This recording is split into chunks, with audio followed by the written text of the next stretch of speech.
Here is the other method of dividing polynomials, and you might like this one a little bit better. The process is a little easier, but the setup can be confusing. So you got to get the setup right.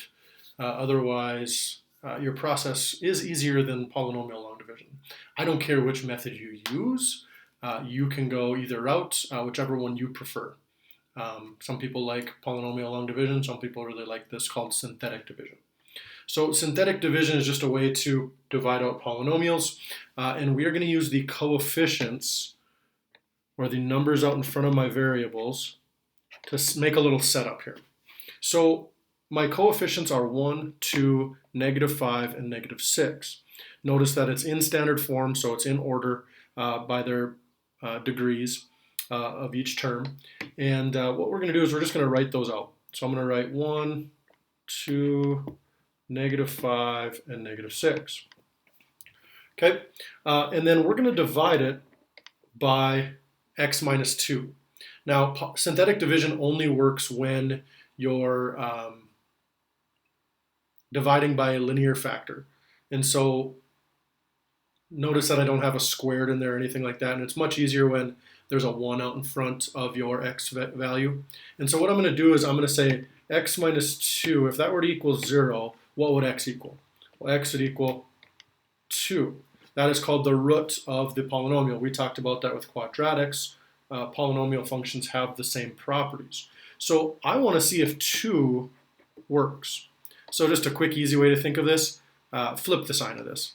It's x minus 2. I'm going to use positive 2 over here. So here's the process. So here's my setup. I've got my coefficients of my dividend, and I've got the root of my divisor. I'm going to carry this one down.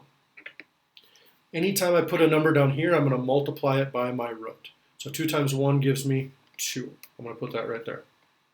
I'm going to bring those down. I get 4. 2 times 4 is 8.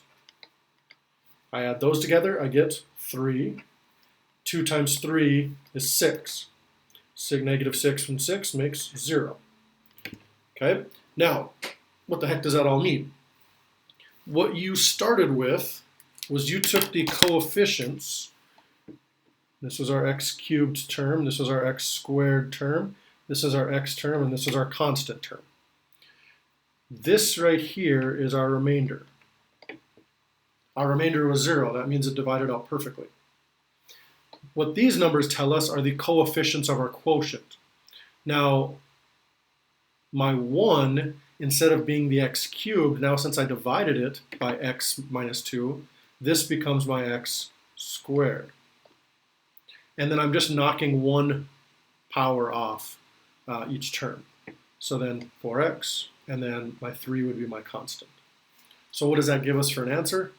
Our solution, or our quotient, would really be x squared plus 4x plus 3.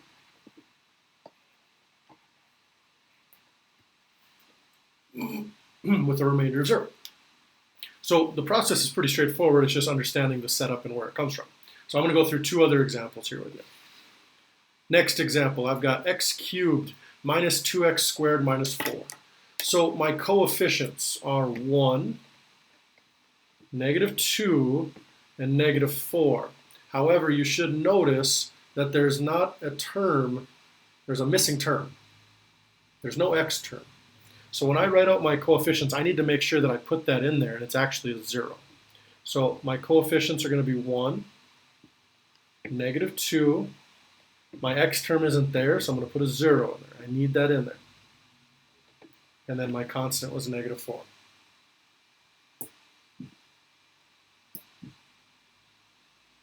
Okay. Now, my x minus 3 over here.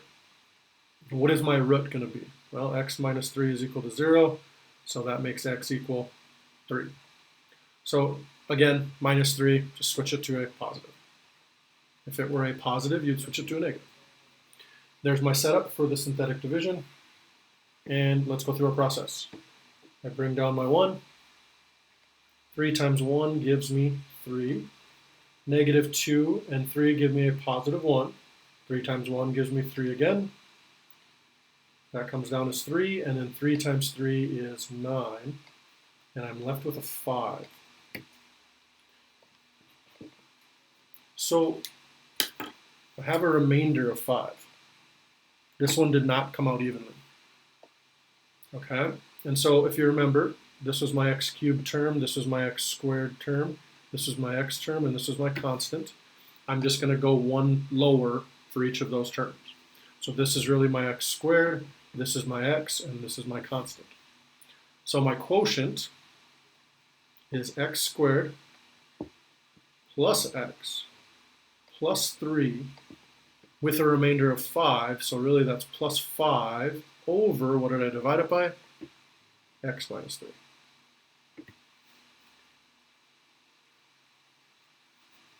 So I can end up with remainders on this one too. I still write it out the same.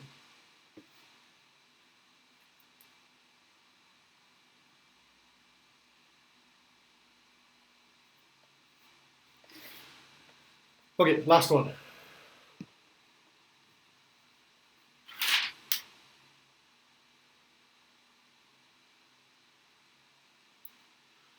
I've got 2x to the 4th minus 5x cubed minus 3x squared plus x minus 5, and I'm dividing that by the factor of x minus 3. So let's go ahead and take all our coefficients. I've got a coefficient of 2, negative 5, negative 3, 1, and negative 5. I'm not missing any terms. I've got all the terms accounted for, and so I don't have to worry about that. But let's go ahead and write out my coefficients. 2, negative 5, negative 3, 1, and negative 5. I think the most common mistake is missing the negatives on those. Okay, I am going to divide it by a factor of x minus 3. So real quick, x minus 3 equals 0, which makes x equal 3. So I'm going to divide that all by 3. Okay, and we can go ahead and start our process of synthetic division. I bring down my 2. 2 times 3 is 6. Negative 5 and 6 gives me a 1. 3 times 1 is 3. I add those together, I get a 0. 3 times 0 is 0. That's a 1. And then 3 times 1 is 3. And I've got negative 5 and 3 there, which gives me a negative 2. So my last number is always my remainder. So this one didn't come out evenly, I have another remainder. Okay. Then I've got to take a look at my coefficients. My highest exponent was x to the 4th, so that means my solution will be 1 less, which would be x to the 3rd. So that's my x to the 3rd, x squared, x, and my constant. So my quotient really is 2x cubed plus x squared plus 0x, I don't need to write that, plus 1, and then I have a remainder of negative 2. So I'm going to go plus a negative 2 over what I divided by, and I divided by x minus 3. So you'll see that in your concept assessments, you'll see that sometimes they come out evenly without a remainder, and sometimes you end up with a remainder where you end up having to write it as a fraction. So synthetic division.